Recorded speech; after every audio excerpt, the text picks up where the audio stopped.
Why do productivity experts always say slow down to speed up? If you understand the underlying formula, why that's the case, why you can speed up by slowing down, you're going to be light years ahead of your competition. And it comes down to just two simple things. These are two keys that make up 98% of what productivity improvement comes from. Those two keys are subtraction and leverage. So subtraction is that process of saying we're going to do less. We're going to accomplish more. We're actually going to finish one thing. And then we're going to have the rolling snowball effect of that cash flow coming into the business because we finished it. And that one thing could be a new product that's now available for your customers to purchase.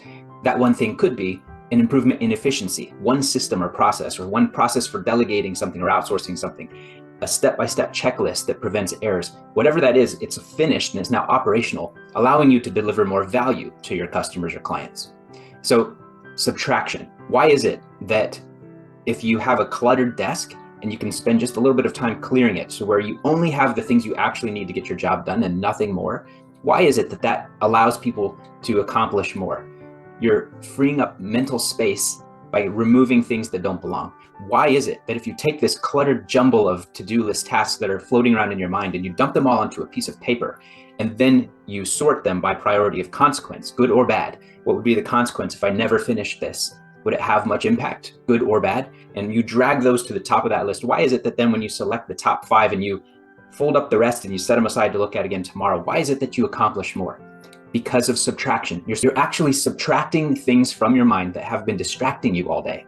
And here's the other key. It allows you to go into a flow state when you're doing just one thing at a time.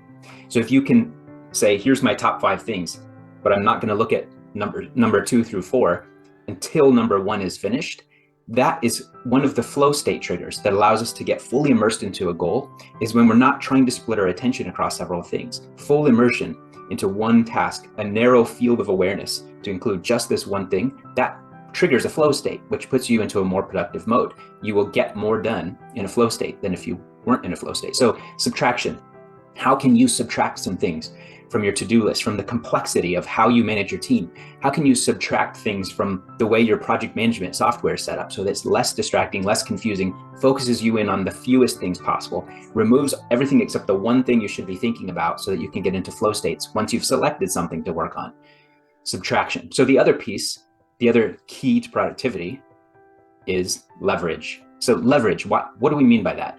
Essentially, leverage comes down to the process of taking some time that you've subtracted a lot of things, and you've decided that with this time that I've got allocated for the next 2 hours, I'm going to try to leverage that time in such a way that I get more than 2 hours of work done. How? Well, delegation is the primary thing, or creating a system, or finding someone else's cheat sheet for accomplishing a task that you've never done before, but they've done it for 2 years. And you can, just by slowing down to think about, how could I apply leverage to make way more than 2 hours of brute force effort worth of outcome happen in these next 2 hours?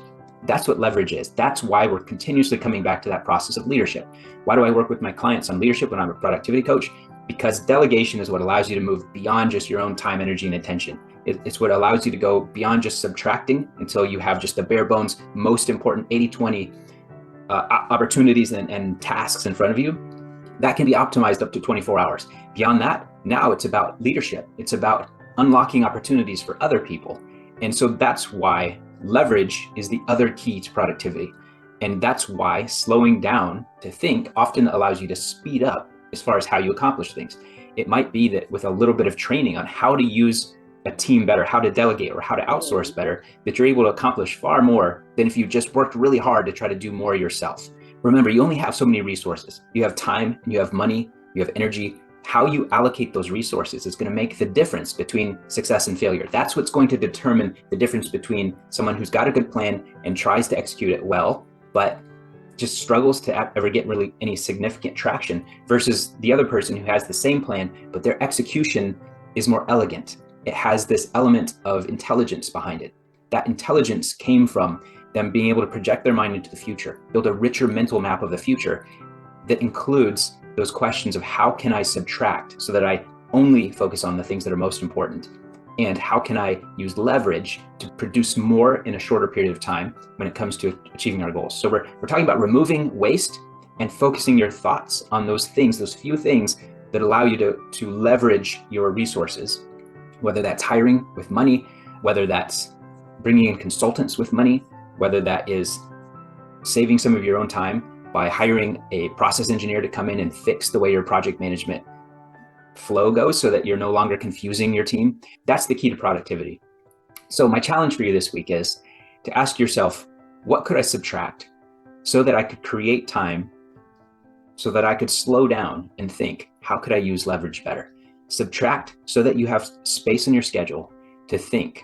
That thinking should go toward the question, how can I use leverage to achieve my goals faster? Talk to you next week.